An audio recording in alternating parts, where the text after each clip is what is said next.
नमस्कार दोस्तों, मैं संगीता पुत्र गोविंद स्वागत करता हूं आप सबका अपने पॉडकास्ट के अगले एपिसोड में, जिसमें हमारे साथ उपस्थित हैं परम पूज्य आदरणीय शशिकांत जी महाराज, जो कि कथावाचक हैं और सनातन धर्म की प्रचार को आगे बढ़ा रहे हैं और अपना जीवन अनवरत सनातन धर्म के प्रचार के लिए समर्पित किए हुए हैं।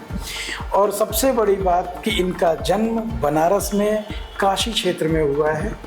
और अगर ऐसा कहना अनुचित नहीं होगा कि इनके द्वारा कथा के माध्यम से जो लोगों को सही राह दिखाने का प्रयास लगभग सफल होता जा रहा है और लोग इनके कथा को सुन करके अगर गलत मार्ग पे हैं तो सही रास्ता चुन रहे हैं। तो स्वागत करते हैं और गुरु जी से कुछ तीक्ष्ण सवाल पूछेंगे। स्वागत करते हैं अपने इस पॉडकास्ट में स्वामी शशिकांत जी महाराज का। बहुत बहुत धन्यवाद। गुरु जी, मैं आपको गुरु जी ही बुलाऊंगा। हाँ, ठीक है। अपने इस पॉडकास्ट को आगे बढ़ाने से पहले हमारी काशी की परंपरा कह लीजिए, प्रतिष्ठा कह लीजिए, सिर्फ 3 अक्षर का एक नाम जिसको कहते हैं हम हर हर महादेव। तो एक बार जाऊँगे हम लोग भी कर लें। हाँ, नमः पार्वती पते हर हर महादेव। तो गुरुजी, हम चाहेंगे कि आप अपने बारे में 2 शब्द कहें। देखिए, हमारा तो परिचय ही महादेव से है जी। और काशी की भूमि पर हमने जन्म लिया है और भगवान के चरणों से जुड़े हैं। तो बानर को भला पूछता कौन है, राम के पीछे है पूछ हमारी। तो हमारा परिचय केवल इतना है जी कि महादेव के चरणों में अपना जन्म हुआ है, काशी क्षेत्र से है और भगवान ने अपने चरणों की सेवा में लगा रखा है। सो कथाओं के माध्यम से जहाँ तहाँ भागवत धर्म का प्रचार कर रहे हैं। अच्छा, तो आप कथाओं के माध्यम से लगभग पूरे भारत में और भारत के बाहर भी? जी बिल्कुल, जाना रहता है जहाँ ठाकुर जी सेवा में बुला ले। अद्भुत। बनारस के रहते हुए और सनातन धर्म को आगे ले जाने का जो बीड़ा आपने उठाया है, इसके लिए हम बनारसी आपके लिए आपको लेकर के बड़े रेडी रहेंगे। बहुत बहुत धन्यवाद आप सबका। अब हम अपने प्रश्नों का सिलसिला आगे बढ़ाएंगे और आपसे कुछ प्रश्न हमारे होंगे जो कि रोज़मर्रा के जीवन काल में हम हमेशा महसूस करते हैं। जैसे सनातन धर्म में माना जाता है कि 4 धाम की यात्रा बहुत ज़रूरी होती है, तो ये चारों धाम कहाँ कहाँ हैं, कौन से हैं और इनका विस्तृत इतिहास क्या रहा है?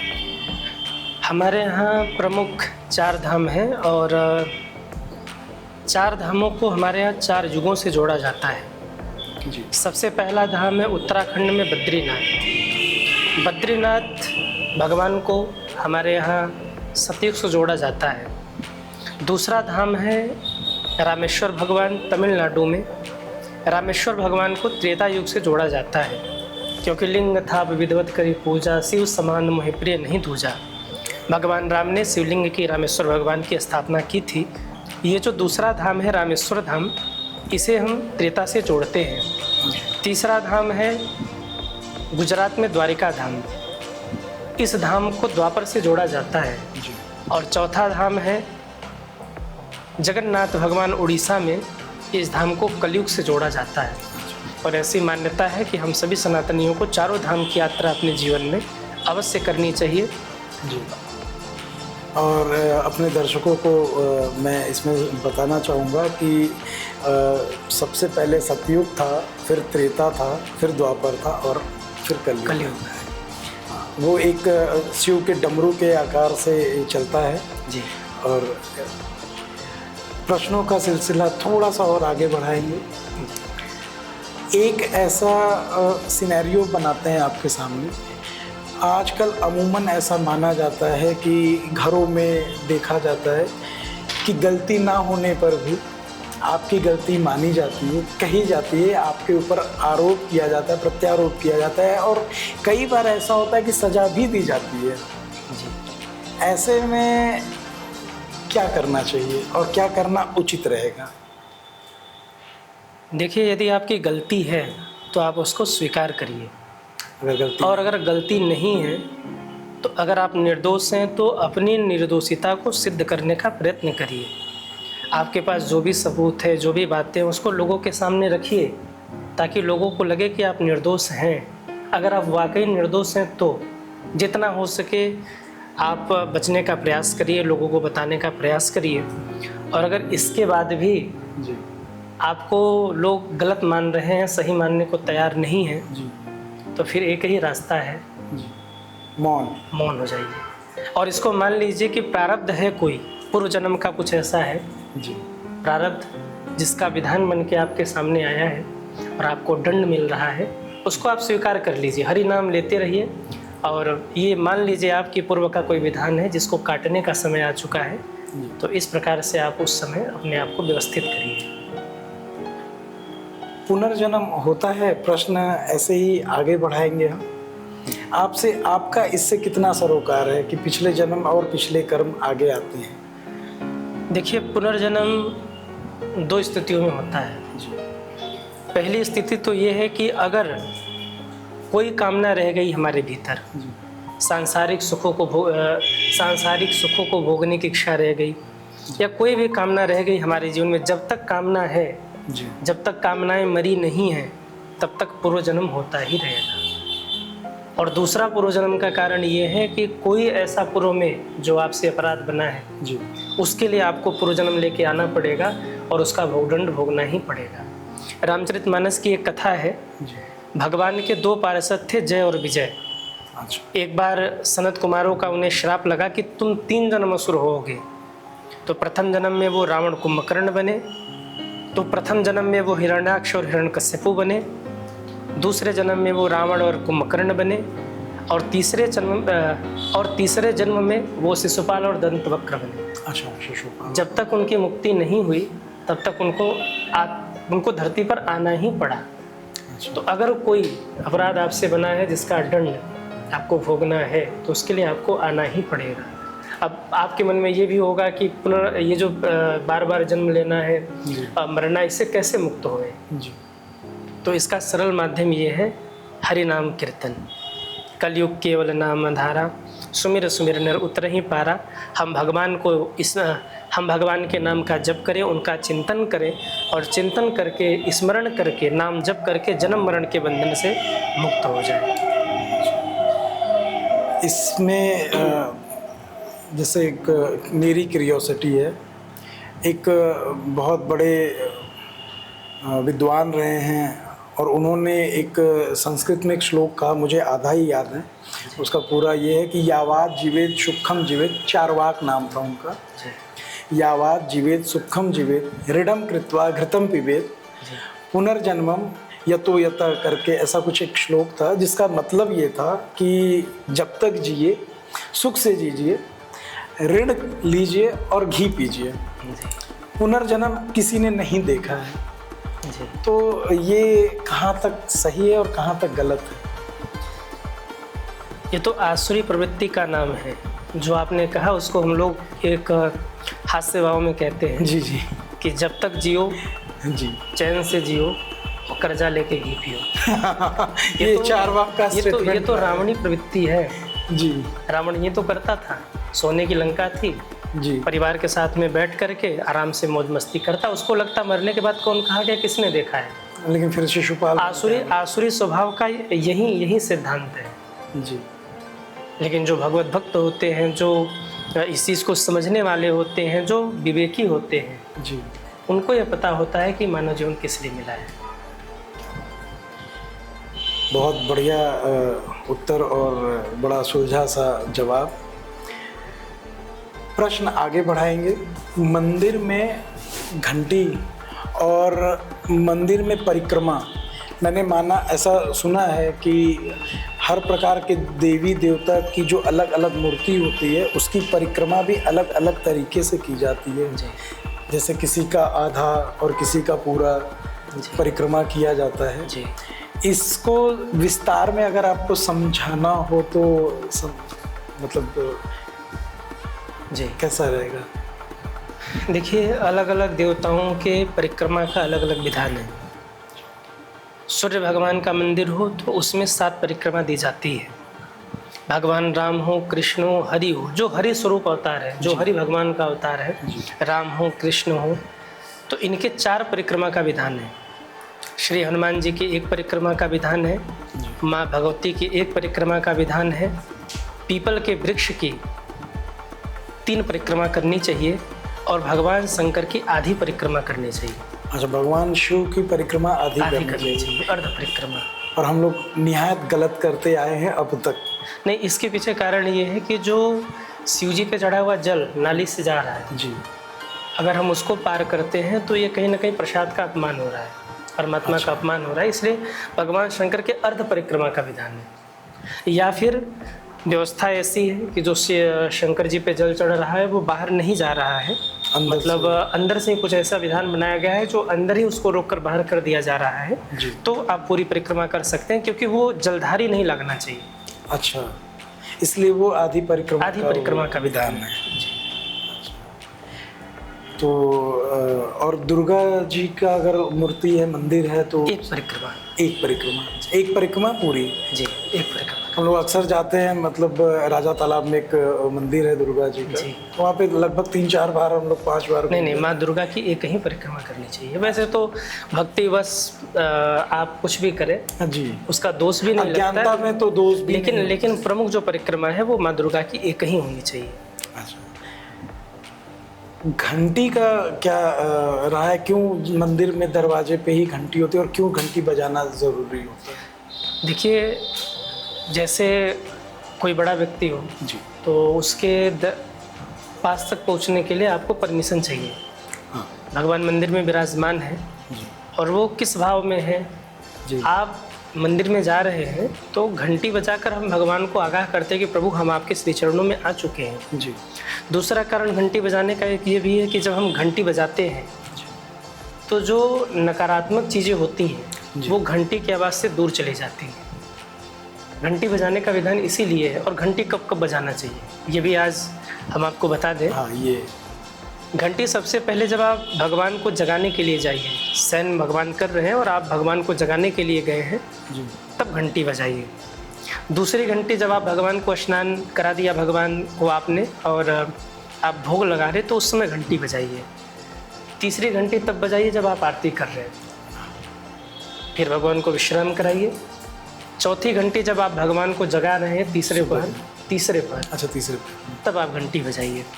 इसके बाद रात्रि की आरती में घंटी बजाइए, भोग लगाते हुए घंटी बजाइए और जब भगवान विश्राम करने जा रहे हैं उसमें घंटी बजा करके भगवान को विश्राम कराइए। एक बात और, घर में जो घंटी बजा रहे हैं जी, सबसे मंगलप्रद घंटी वो है जिस घंटी पर गरुण जी बैठे हैं। हम पूजा में घंटी क्यों बजाते हैं इसका भी कारण है। अच्छा, कारण ये है कि जैसे हम आपसे बात कर रहे हैं जी, अगर मेरे सामने कोई अन्य भाषी व्यक्ति आके यहाँ बैठ जाए, जी, मान लो चाइना से कोई आके बैठ गया और वो अपनी भाषा में कुछ बोल रहा है तो मैं क्या समझूंगा। हाँ, मुझे समझ में ही नहीं आएगा कि वो कह क्या रहा है जी, और अगर आप हिंदी में बोल रहे हैं तो मैं समझ रहा हूँ। हाँ, ऐसे ही घंटी पे गरुण जी बैठे होते हैं और जब हम भगवान को भोग लगाते हैं, आरती करते हैं तो घंटी लेकर बजाते हैं, मानो गरुण जी से निवेदन करते हैं कि गरुण जी आप घंटी पर बैठे हुए हैं जी, और आप मंत्रों के ज्ञाता हैं, हाँ, वेद आपके पंखों से प्रकट हुए हैं, आप जब उड़ते हैं तो आपके द्वारा वेद मंत्रों की ध्वनियाँ निकलती हैं, तो आप इस घंटी पर विराजमान हैं और आप घंटी पर विराजमान होकर के मंत्रोच्चार करिए। मैं क्या जानूँ कि मंत्र क्या होता है, मैं तो अज्ञानी हूँ, अविवेकी हूँ, अपनी बातें कह, ज्ञानवान तो आप हैं। तो आप इस घंटी पर बैठ करके मंत्रोच्चार करिए और ठाकुर जी का आह्वान यहाँ करिए। ठाकुर जी आए ऐसी आप उनसे प्रार्थना करिए। हम तो कहाँ उन तक पहुँच सकते हैं और कहाँ इतने ज्ञानी हैं कि हम मंत्रोच्चार कर सकें। तो वो जो टन की ध्वनि निकल तो वो जो टन की ध्वनि निकल रही है ना, वो गरुण जी के भाषा में वेद मंत्र है। वो भाषा भगवान ही समझ सकते, हमारे आपके बस की बात नहीं है, क्योंकि हम वो भाषा जानते ही नहीं हैं। और एक अच्छी और बात आपको बता दें कि जिस घर में घंटी बजाई जाती है उस घर में कभी मूक बालक का जन्म नहीं होता। अच्छा, ऐसी मान्यता है क्या बात कि घंटी बजने से बच्चे समय के साथ बोलने भी लग जाते हैं और तमाम ऐसे रोग हैं जो दूर होते हैं केवल घंटी बजने मात्र से। घंटी, शंख, अच्छा, शंखनाद और ये सब विज्ञान है। शंखनाद आप करिए, विज्ञान की दृष्टि से देखिए, जब शंखनाद होता है तो तमाम ऐसे नकारात्मक शक्तियाँ तो दूर होती ही हैं, तमाम बीमारियाँ भी शंख ध्वनि को सुन करके वो शरीर को छोड़ के भग जाती हैं और व्यक्ति निरोग हो जाता है। ये शंख का महत्व है। शंख का, जैसे जो भी मतलब शंख नाद करते हैं उनको चेस्ट की बीमारी कभी नहीं होती है, श्वास से रिलेटेड बीमारी कभी नहीं होती है जी, है ना। तो मतलब ऐसी बहुत सारी बीमारियां जो नहीं होती हैं जी। प्रश्न थोड़ा सा तीखा होगा और हम आगे बढ़ेंगे। और ये प्रश्न ये है कि अगर किसी के घर में मृत्यु हुई है और घाट पर अंतिम संस्कार के लिए जा रहे हैं, उस समय जो उनके ऊपर दुख का पहाड़ टूटा है वो तो टूटा ही है, लेकिन उसके साथ साथ नाश्ता पानी, खाना पीना और फिर 13वीं तक का क्रिया जी, कहाँ तक सही है और कहाँ उसका विरोध करना चाहिए? हमारे यहाँ एक ऐसी व्यवस्था बना दी गई कि कोई मरे तो लोग साथ में लेके शमशान तक जाते हैं जी। और बड़ी विचित्रता तो ये है कि जिस घर का व्यक्ति मरा है जी, उसी घर के व्यक्ति के पैसा का मिठाई खाते हैं। हाँ अब आप सोचिए कि जो व्यक्ति स्वयं संकट में है जी, उसी व्यक्ति के पैसे से वो मिठाई खा रहे हैं। हाँ। अच्छा, वो क्यों होता है? जैसे लोग दूर से यात्रा करके जाते हैं और फिर मुख सूख रहा होता है तो होता है कि कुछ जलपान कर लिया जाए जी। अब, लेकिन उसको लोगों ने एक दूसरी दृष्टि में ले लिया कि वो जाते हैं वहाँ खूब पेट भर के मिठाई खाते हैं। हाँ, एंटरटेनमेंट का और साधन। हम अपने उत्तर प्रदेश में तो विशेष ही चलता है जी। अरे हास्यप्रद बातें होती हैं इसमें कि बातें होती हैं और हाँ। बड़ी दुखद है ये। दूसरा प्रश्न आपने किया कि जो मृत्यु भोज, जी। देखिए हमारे यहाँ एक रीति रिवाज है। रीति रिवाज किससे कहते हैं? जी। शास्त्रों में जिन बातों का उल्लेख नहीं है और वो भी हम मान रहे हैं जी। परंपरागत, तो इसका नाम है रीति रिवाज। हमारे यहाँ किसी की मृत्यु होती है तो 11वीं को महापात्र को भोजन कराया जाता है और 12वीं को ब्राह्मणों को भोजन कराया जाता है। शास्त्र के अनुसार अगर आपने महापात्र को भोजन करा दिया जी। और 12वीं को आपने ब्राह्मणों को भोजन करा दिया तो फिर आपको, शास्त्र ने ऐसी आज्ञा नहीं दी है। शास्त्र ये कहता है कि अगर आपने ब्राह्मण भोज करा दिया, अगर आपने महापात्र भोज करा दिया तो आपका कार्य वहीं पूरा हो गया। अच्छा। क्योंकि किसी की मृत्यु हुई तो सारे संस्कार करते करते 12 दिन निकल ही जाते हैं। जी। तो इसके बाद की जो क्रिया होती है वो लोक रीत है, वो रीति रिवाज है। अच्छा। उसका शास्त्रों में कोई उल्लेख नहीं है। अच्छा, लोग क्यों आते हैं? लोग एकत्रित होते हैं 13वीं को, इसका कारण क्या है? जिसके घर मृत्यु हुई है जी। वो दुखी रहता है क्योंकि वो अपने परिजनों को खो चुका है, वो अपने प्रियजनों को खोया है। उसने किसी भी व्यक्ति, परिवार के किसी भी व्यक्ति को उसने खोया है, तो वो लोगों को बुलाता है कि मित्रों को बुलाता है कि तुम भी आ जाओ, रिश्तेदारों को बुलाता है कि तुम भी आ जाओ। वो अपनी सांत्वना के लिए बुलाता है कि लोग थोड़ा आएंगे तो जो कमी रह गई है, जो कोई गया है जी। उसकी कमी पूरी हो जाएगी। अब वो आए हैं तो भोजन भी करेंगे। तो अब ये मान्यता क्या बनती चली गई कि 13वीं में ये जो भोज है ये भी कराओ, लेकिन ऐसा हमारे शास्त्रों में कोई उल्लेख नहीं है। लोग इसलिए आते हैं कि जो दुखी व्यक्ति है उसको सांत्वना मिल सके। और अगर किसी ने ब्राह्मण भोज करा लिया है और महापात्र आदि को जो भी होता है उसने भोजन वगैरह करा करके सारे क्रियाकर्म उसने कर लिए हैं, तो उसको भोज कराने की आवश्यकता नहीं है, लोगों को भोजन कराने की आवश्यकता नहीं है। अगर भगवान ने सामर्थ्य दिया है जी। और वो धनवान है तब तो वो करे, कर्ज लेकर नहीं करना है। नहीं, यहाँ तो कर्ज लेते हैं और लोग उसको मतलब 13 दिन के अंदर ही मैनेज करना होता है, बहुत सारा नहीं, हमारे शास्त्र आज्ञा करते हैं जी। कि कर्ज लेकर कभी यज्ञ भी नहीं करना चाहिए। ये दोष होता है। आप कर्ज लेकर यज्ञ कर रहे हैं तो ये दोष है। तो वो जो 13वीं का जो 13वें दिन वो लोग जो भोज करते हैं, ऐसा शास्त्रों में कुछ नहीं कहा गया है। अगर आपके पास सामर्थ्य है तो आप लोगों को खिलाइए, नहीं सामर्थ्य है तो उससे कोई दोष लगने वाला नहीं है। और उसका हम विरोध भी नहीं करते, क्योंकि वो एक लोक रीत है, चली आ रही है। जो निर्वहन कर सकते हैं करें, नहीं कर सकते तो वो जो ब्राह्मण भोज है और महापात्र भोज है, ये सब करके आप सारे क्रियाकर्म करिए। ये अंत में जो भोज है, जो पूरे बहुत सारे लोगों को कराया जाता है जी, इसका कोई विधान नहीं है। क्योंकि मैंने देखा है कि ये अभी हाल ही में हमारे यहाँ के मुख्यमंत्री भी रहे हैं, उन्होंने इसका विरोध किया और बड़े चेहरे थे, इसलिए लोग मानने भी लगे। और बहुत सारे लोगों ने ऐसे ब्राह्मण भोज जो आखिरी में 13वें दिन पे कराया जाता है उसका विरोध भी किया है जी। तो ये बहुत नेसेसरी नहीं है। 12 दिन की क्रिया के बाद अब 13वें दिन का कोई भी काम करना बहुत ज़रूरी नहीं है। नहीं, वो जो आप क्रियाकर्म है उसको तो आप विधिवत निभाइए जी जो आपका 12 दिन का जो सब कार्यक्रम है वो सब चलने दीजिए जी।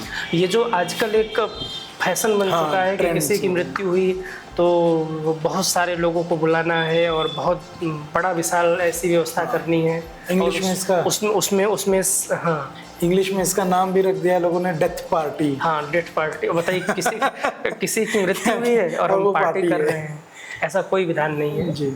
आप उसको अगर सामर्थ्य भगवान ने दिया है तो आप करिए। ये होता है इसीलिए कि जो दुखी व्यक्ति है जी, जिसके परिवार से कोई चला गया है, लोग आके सांत्वना देते हैं। हाँ, उसको समझाइए, उसको ढांढस समझाते हैं। वो इसलिए आते हैं कि आप अकेले नहीं हो, अगर वो कोई चला भी गया तो हम आपके साथ में हैं और इस दुख में हम आपके सहभागी बन रहे हैं। अब इसका मतलब ये नहीं है कि आप उसको डेथ पार्टी कर दें और हाँ करके एंजॉय करिए कि वही सब। बिल्कुल। प्रश्नों का सिलसिला थोड़ा और आगे बढ़ाएंगे, आपसे अपनी बहुत सारे प्रश्न हम साझा करेंगे।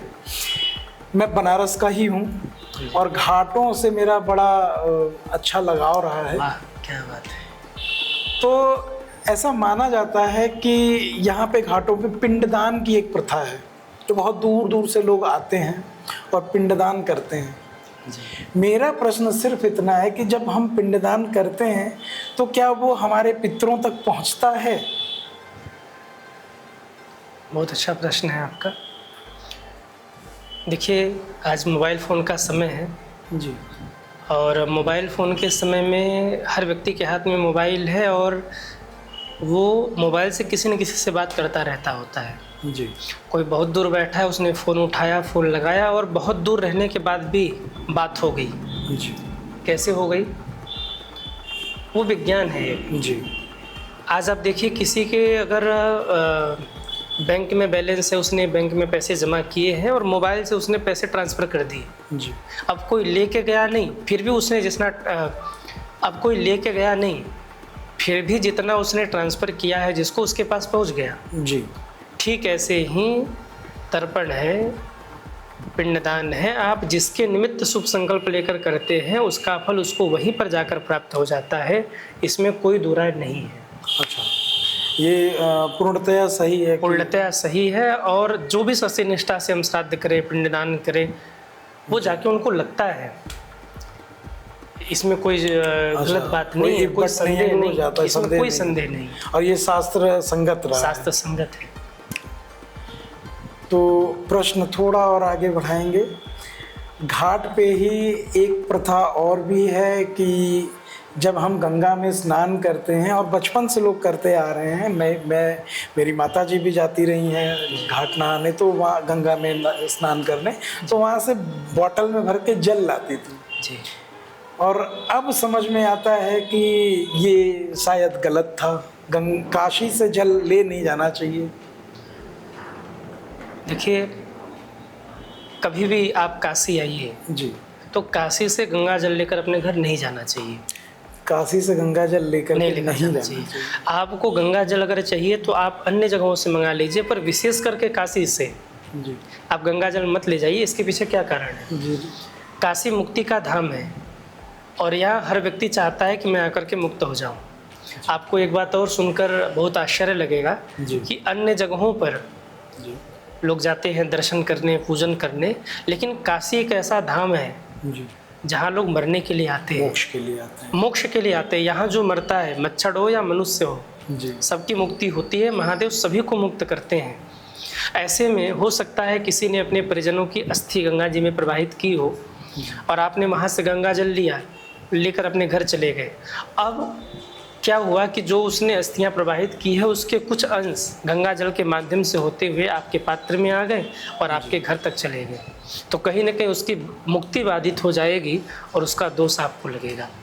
एक काशी है और काशी के एक तरीके से कह लिया जाए तो प्रमुख मेरे महादेव ही हैं, और मेरे महादेव के पास सब हर कोई आता है, देवता भी आते हैं जी, दैत्य भी आते हैं जी, भूत पिशाच भी आते हैं।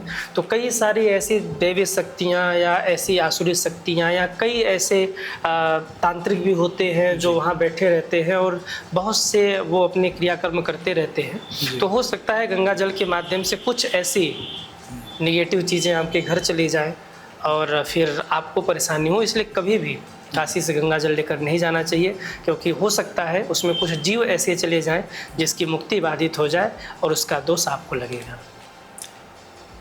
तांत्रिक और तंत्र प्रश्न थोड़ा सा मैं आपसे फिर आगे बढ़ाऊंगा जी।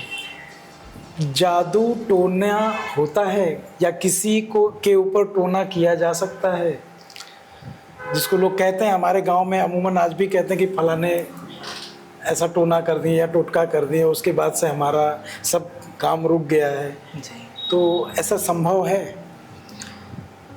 बिल्कुल संभव है। वो भी एक क्रिया है। हमारे यहाँ तांत्रिक लोग बहुत से तारण मारण क्या क्या करते रहते हैं जी, तो वो तंत्र एक क्रिया है। वो सब चीज़ें भी, काला जादू और क्या क्या कहते हैं, वो सारी चीज़ें भी होती हैं, लेकिन समझने की बात यह है कि किसके लिए होती हैं। ये उनके लिए हैं जो भगवत शरणागत नहीं हैं, जिनका समर्पण भगवान के चरणों में नहीं है, जो भजनानंदी नहीं है, जो अशुद्धि से रहते हैं, जिनके जीवन में अपवित्रता है। मच्छर वहीं पैदा होते हैं जहाँ अशुद्धि हो, जहाँ गंदगी हो। जी, ठीक ऐसे ही जिसके जीवन में पवित्रता नहीं है उसके जीवन में ये सारी चीज़ें काम करती हैं।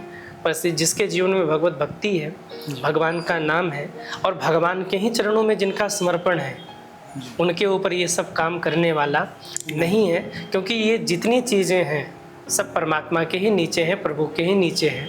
और अगर आपने प्रभु के ही चरण पकड़ लिए जी, तो ये सारी चीज़ें आपका क्या बिगाड़ सकती हैं। सही बात। अपने जीवन की मैं घटना आपको बताऊं। अच्छा, बनारस में हम लोग एक जगह जा रहे थे, जी, रात्रि का समय था और थोड़ी थोड़ी बारिश हो रही थी, जी, हवा भी थोड़ी ऐसी चल रही थी कि बड़ा भयावह दृश्य बन रहा था। हाँ, हम लोग एक तिराहा था, वहाँ पहुँचे। मेरे आगे एक गाड़ी थी जिसमें कोई और बैठा था और पीछे वाली अपनी गाड़ी में मैं बैठा था। घटना ये घटी कि किसी ने विनोदवश एक नींबू लेकर के काट दिया था और उस पर सिंदूर आदि लगा करके तिराहे पर उसने ऐसे जगह रखा था कि बिना उसको स्पर्श किए कोई जा ही नहीं सकता था। अब स्थिति ये थी कि 11:30 बजे का समय था और मेरे सामने जो गाड़ी में बैठा व्यक्ति है वो कभी गाड़ी आगे करता है, कभी पीछे करता है, क्योंकि जाना उसको उसी ओर है। अच्छा, और बिना टच किए कभी आगे जा रहा है, कभी पीछे जा रहा है। अंत में वो विवश हो गया, इतना डरा कि उसने गाड़ी को मुड़ाया और वापस हो गया, आगे बढ़ा नहीं। पीछे हम लोग बैठे थे, हम लोग अपनी गाड़ी में मुस्कुराए, हमने कहा ले चलो आगे, हनुमान जी का नाम लेके गाड़ी। कुछ नहीं हुआ। तो ये सारी चीज़ें होती उनके लिए है जो भगवत शरणागत नहीं है, जो भगवान के चरणों में शरणागत हैं। उनके लिए ऐसा कुछ नहीं है।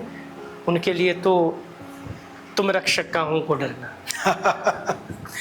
अपने महाकाल के लिए भी कहा जाता है कि अकाल मृत्यु वो मरे जो काम करे चांडाल का, काल उसका क्या बिगाड़े, जो भक्त है महाकाल का। जी, आपने समस्त प्रश्नों का बड़ा बेबाकी से जवाब भी दिया और हम आशा करते हैं कि हमारे दर्शकों के भी कुछ और प्रश्न होंगे जो कमेंट बॉक्स में हमें देंगे और दोबारा हम आपको फिर से आमंत्रित करेंगे ताकि उनके और प्रश्नों का आप ऐसे ही उत्तर दें और उनकी जो इच्छाएं हैं और उनके जो सवाल हैं उनको साझा किया जाए। बिल्कुल।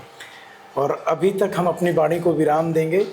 बस विराम देने से पहले एक काम, गुरुजी अपने 2 शब्द हमारे श्रोताओं को भी कह करके उन्हें कृतज्ञ करें। आप सभी से बस इतना ही कहना है, जहाँ रहिए प्रभु के चरणों से जुड़े रहिए, धर्म करते रहिए, अपने सनातन से जुड़े रहिए जी। और हमारे गोविंद जी ने बहुत अच्छा प्रश्न किया है, तो इनको भी आप लोग आशीर्वाद देते रहिए। बहुत अच्छे इनके जो भाव है मैं देख रहा हूँ भगवान के प्रति और धर्म के प्रति, संतों के प्रति, वो अद्भुत है। तो आप सभी को मैं बहुत बहुत साधुवाद दूँ। बहुत अच्छा लगा आप सभी से मिलकर। आप सभी को जय श्री राम। और एक बात और जो काशी का विशेष है, हाँ हाँ, नमः पार्वती पतये हर हर